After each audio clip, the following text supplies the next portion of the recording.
Hello and welcome into DB at the movies. Now, last week, Fast 9, F9, Fast and the Furious Part 9, whatever you want to call it, finally hit theaters, and it is currently completely saving the movie industry, or so I've been told.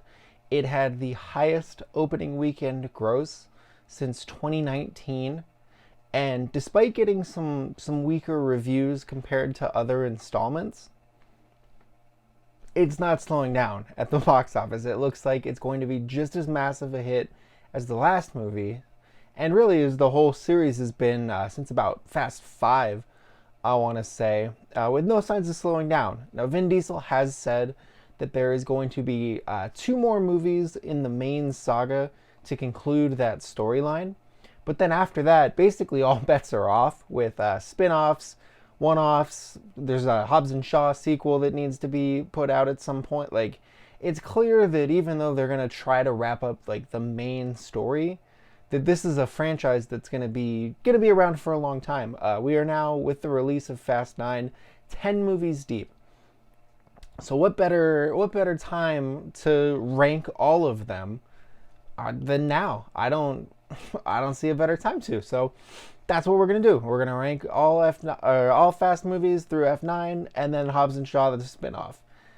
These are my personal rankings and my opinions on it. I know that goes without saying, but still, I know one of the best things about movies, and one of the things that I really like a lot about watching movies, talking about movies, is hearing all the different opinions and hearing, what makes a movie that like maybe isn't my favorite, what makes it someone else's. Like why does someone like something that I don't? Like, I love talking about, tastes and how different people perceive different movies, and just enjoyment factors and stuff like that. So please keep in mind, these are just my rankings. We have normal grades, A, B, C, D, and then instead of S on tier maker, I wanted to do elite. Now, elite doesn't have to mean it could sweep the Oscars. To me, elite means this is a movie that I will watch over and over and over again with little to no hesitation. Like, if there's a movie on that I know, like, hey, it's this time, this is about to come up, like this part's about to happen, I'm I'm staying put, and I gotta see what happens. So those are our tiers. Let's dive in. First up, we've got The Fast and the Furious, the movie that started it all. Bunch of illegal street racers hijacking semi trucks and stealing DVD players and sound systems. That sounds like a time machine, like a time capsule, if you will. Like, that is like the perfect time capsule of what the times were. This is Point Break with street racing and property theft instead of bank robbery and like surfing and beach football. It's incredible. It's incredible that it could be such a clean drop it into this scenario and have it work out perfectly. But for Fast and Furious 1, you have to put it in the A tier. It is just now it seems so dated. You've got some incredible speeches in it. You've got Johnny Tran, who's like underrated and sneakily one of the best Fast and Furious franchise villains, I think. He's got his 3 Honda Civics with spoon engines and NOS. I love it. It's not one that I'll rewatch all the time compared to some of the other ones, but it's awesome to see, like maybe even once a year, to just be like, man, these dudes were so young. Michelle Rodriguez and Jordana Brewster, they were so young, and like when you watch it now with the lens of what comes next, it's incredible. Too Fast, Too Furious is the sequel. The big thing with this one is there's no Vin Diesel. He leaves. It becomes the Paul Walker show, and they add Tyrese as Roman Pierce, who is absolutely going to become one of the MVPs of the whole franchise. But I'm gonna put it in the B tier because it's just something about it, like something about rewatching it, just kind of for me. It was directed by John Singleton, who did Baby Boy, Boys in the Hood, a bunch of other movies. Who passed away way too young. He was only 51. Passed away in 2019, I believe. And one thing about Too Fast, Too Furious is the action sequences in it are very well staged. Like, it's clear that he was a director that knew how to set up a scene, and like as we'd seen with his other movies, he really gets like the drama aspects of it. Like, he really knew how to like write dialogue in a lot of instances. But here, it's kind of just you're waiting for the chases, you're waiting for the races, you're waiting for all of that, and like this is a good, like, you watch it now and it's kind of like a blueprint to where the franchise is one day going to end up. But not having Vin Diesel, kind of like introducing all these side characters and stuff, it just it's not my favorite in this series. Is the best way I can put it. So then we got Tokyo Drift, Part 3, which is a polarizing one for sure. A lot of people love it. A lot of people say that it's pound for pound the best racing sequences. You also get the introduction of Han, who is going to become so beloved that the filmmakers and studio have no choice but to bring him back from the dead. But Tokyo Drift is take it or leave it. If you can ignore the plot holes, if you can ignore kind of the cliches of it, it's a very, very entertaining B movie. So I'm gonna give it a B as well. B for B movie, I guess.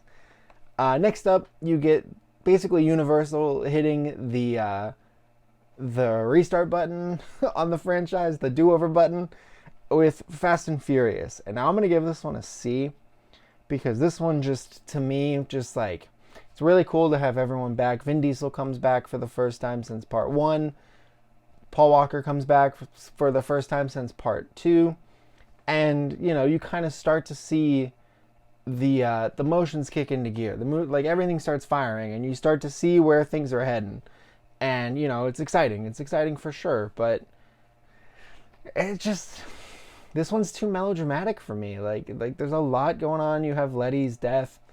Letty's supposed death, and it just, it's not one that I'm like anxious to go rewatch again. Like, I think they've done a good job since this movie's release in the subsequent movies of making Fast 4, Fast and Furious seem a lot more interesting than it actually was. Again, really cool sequences here and there. It's got some really good action sequences, and you can see where the groundwork is going, and you enjoy seeing everyone back together.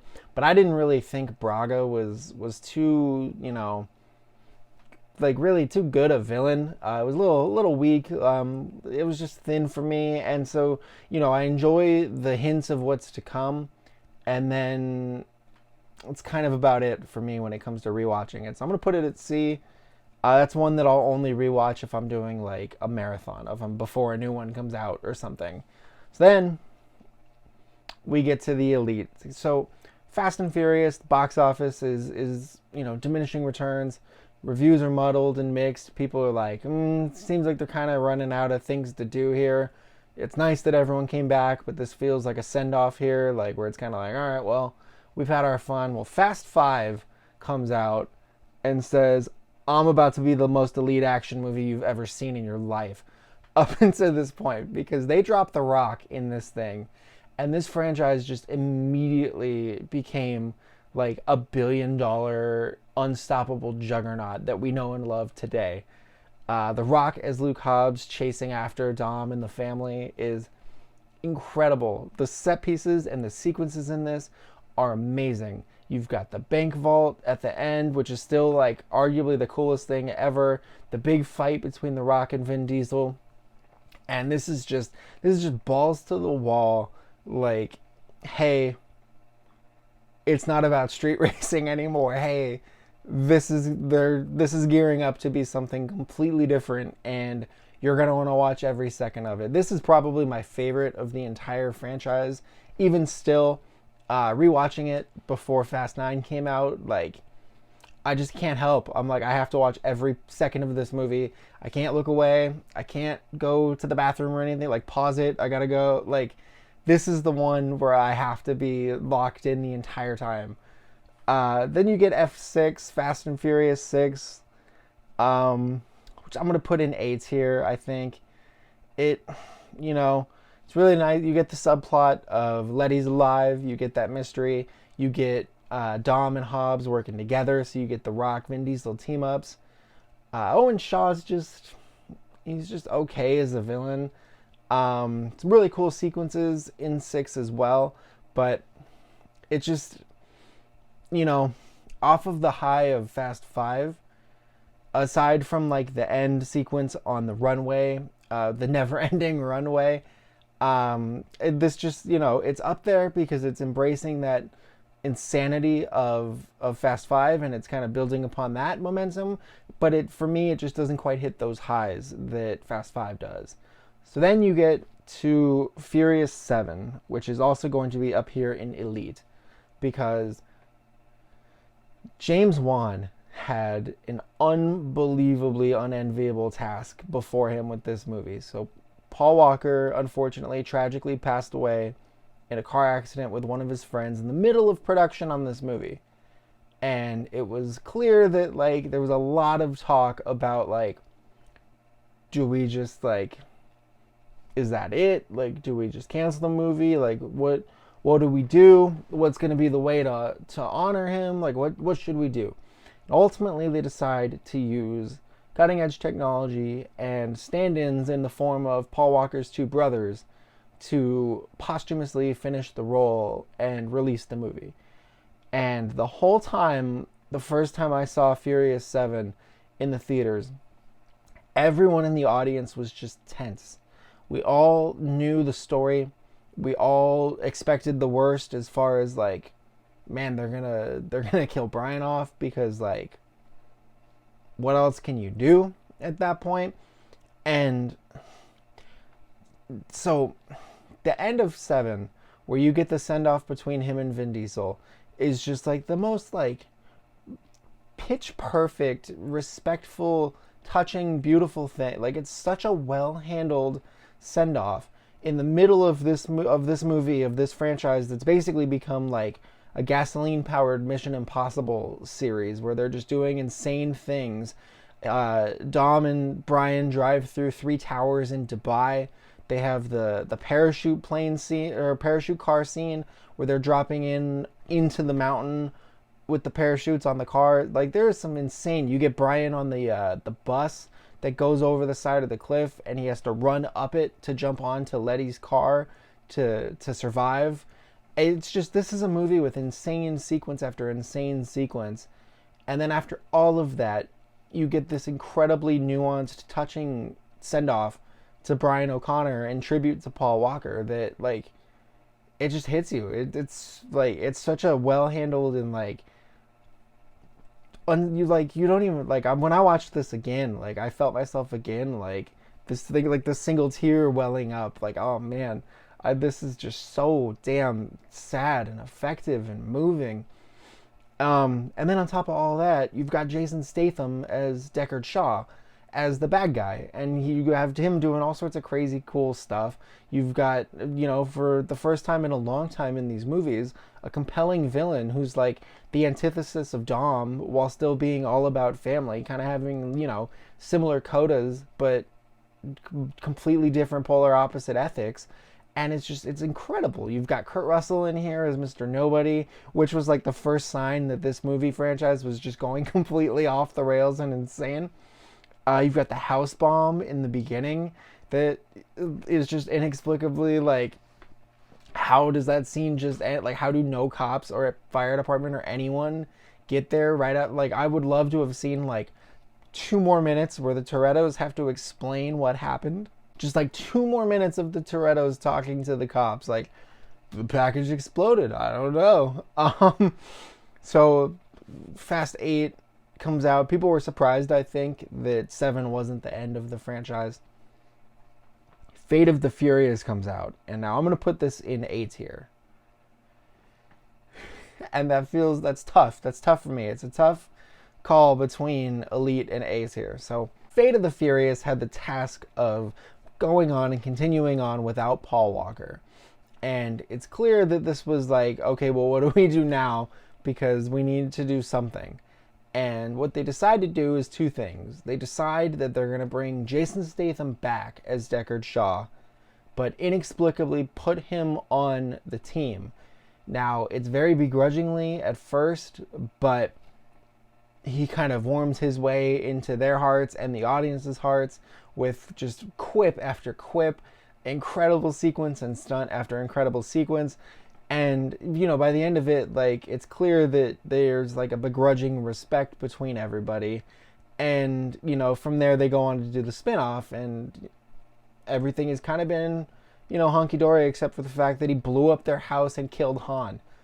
So adding Statham and making him a good guy is an incredibly smart move, and it speaks to F. Gary Gray's direction and Chris Morgan's screenwriting that it all works, and that you don't spend too much time thinking about, like, hey, this dude literally killed someone in the team and spent an entire movie trying to kill all the rest of you. The other thing that this movie does that doesn't work quite as well is it adds Scott Eastwood to the cast as Mr. Nobody's assistant, like his like trainee, and it's so clear that they're trying to force him into the Paul Walker role that, like, it just doesn't work.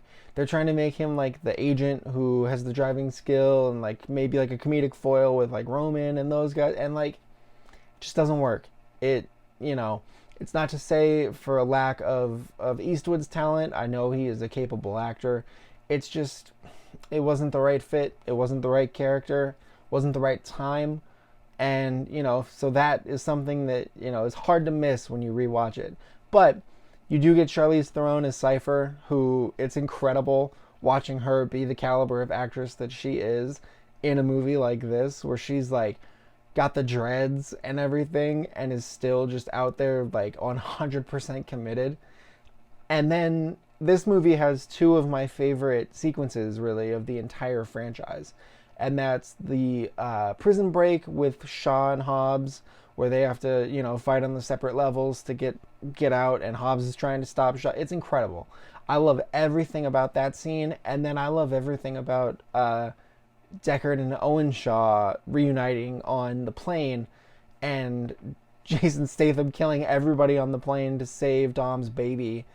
And just the way that whole sequence is shot and set up is just amazing. You also get some other stuff. You get the opening scene where Dom turns on the family, which was an incredible hook in the trailer. And I knew obviously it's not gonna last because it's the Fast and Furious and Vin Diesel is the franchise. But that trailer where they're like he went rogue, it's like, oh, that's how you do it. That's how you keep it fresh after all these years. So this is overall like one of the most entertaining movies. It's certainly one of the most ridiculous. You've got The Rock barehanding a torpedo at the end, and as they fight a submarine. So I'm gonna put this A tier. It's just I have too many little nitpicks to put it in elite for me. But this is one of the most entertaining, against all odds and improbable stories. This is one of the best of the movies, in my opinion. And now we get to F9, which I had to go see, of course, in IMAX last Thursday when it came out. And surprisingly enough, I think I'm going to put it down here in B tier. I don't really know where to start with this one. This is a very entertaining movie. It does the things that you expect a Fast and Furious movie to do. It brings John Cena into the fold, which is a genius move to make him Vin Diesel's brother, despite them not really looking a whole lot alike. It's a very smart move to bring them in, but they don't use him very well. To me, at least, I didn't think they don't let him be charismatic. They don't let him be anything really. He's just brooding almost the entire time. He's just angry and brooding, and that's all he gets to do. Is be angry and be brooding and say tough sounding things to Dom and to anyone else. And that to me is a severe misuse of John Cena. If this is all just so we can get to him coming back and doing a heist with them, then you know what? Forget I said this. All bets are off. Forget I said this, because that would be incredible. And I would be very here for it if they unleash the full John Cena experience. Other than that, this has some insane sequences in it. They've got John Cena's never-ending zip line. We've got Tej and Roman blasting off into space. You've got just, the opening scene where they're driving through minefields and Vin Diesel is rope swinging a car across just a giant chasm.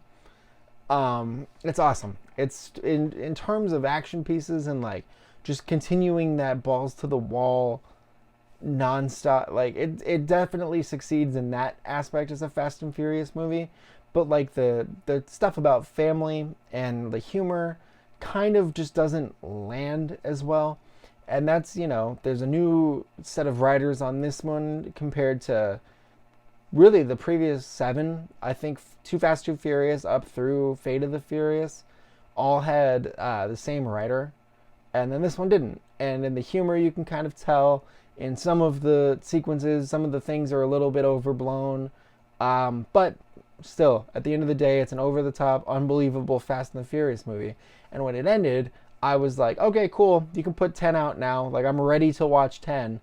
And to me, that's, not many franchises have that effect as far as I'm concerned, where it could end and you're immediately ready for the next one.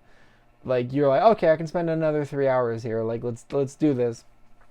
And last, so that's the main Fast saga. Last, we have Hobbs and Shaw, which is the spin-off from the main series. It's got Dwayne Johnson, Jason Statham, Idris Elba, and Vanessa Kirby as Shaw's sister. And again, I haven't seen this one in a little while, so if I could, I'd put it on the line between A and B. So imagine that. I'm gonna put it at a B here, but imagine it like in between, like B plus, A minus type of territory, because this is like,